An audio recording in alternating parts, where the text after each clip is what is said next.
product ကောင်းပြီမဲ့ဘာလို့မရောင်းရလဲ business စားတဲ့သူတိုင်းသိထားရမယ် customer ကြောင့် business တစ်ခုစတဲ့အချိန်မှာလူအများစုကဒီလိုတွေးတတ်ကြတယ်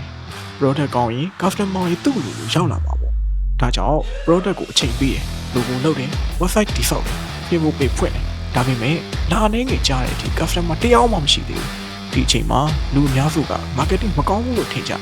တကယ်တော့ပြဿနာ marketing မဟုတ်ပါဘူးcustomer ကိုဘယ်မှာသွားရှာရမလဲမသိသေးတာပါဒီဗီဒီယိုမှာတော့လုပ်ငန်းအသစ်တိုင်းသိထားတဲ့အရေးကြီးဆုံးအယူဆတစ်ခုကိုမျှဝေပေးသွားပါမယ်ကျွန်တော်မေးခွန်းတစ်ခုမေးချင်ပါတယ်မင်းရဲ့ customer ကအခုဒီအချိန်မှာဘယ်မှာရှိနေလဲဒီမေးခွန်းကရိုးရှင်းတယ်လို့ထင်ရပြီပဲ business တော်များများအမှားလုပ်မိတဲ့နေရာလေးဖြစ်ပါတယ်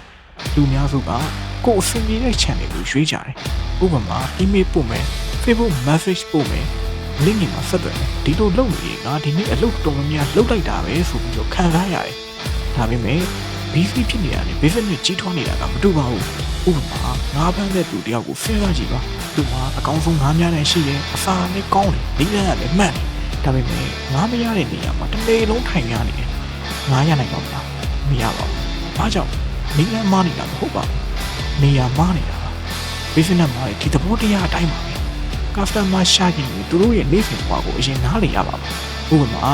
သူတို့ဘယ်လိုအလုပ်လုပ်လဲဘယ် platform တွေကိုအသုံးများလဲဘယ်အချိန်မှာ online ဖြစ်လဲဘယ်လိုအချက်လက်တွေကိုယုံကြည်လဲဘယ်သူတွေရဲ့အကြံပေးချက်တွေကိုလိုက်နာလဲ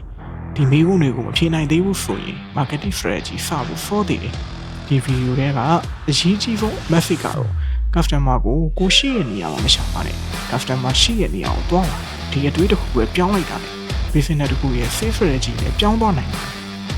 နောက် episode မှာတော့ပထမဆုံး customer တွေကိုဘာကြောင့်တစ်စိမ့်မျိုးစီကနေစတင်မယ်ကိုယ့်ရဲ့အရေးကြီးဆုံးအတိုင်းဝန်းကနေစတင်လာတယ်ဆိုတာကိုဆက်ပြီးဆွေးနွေးသွားပါမယ်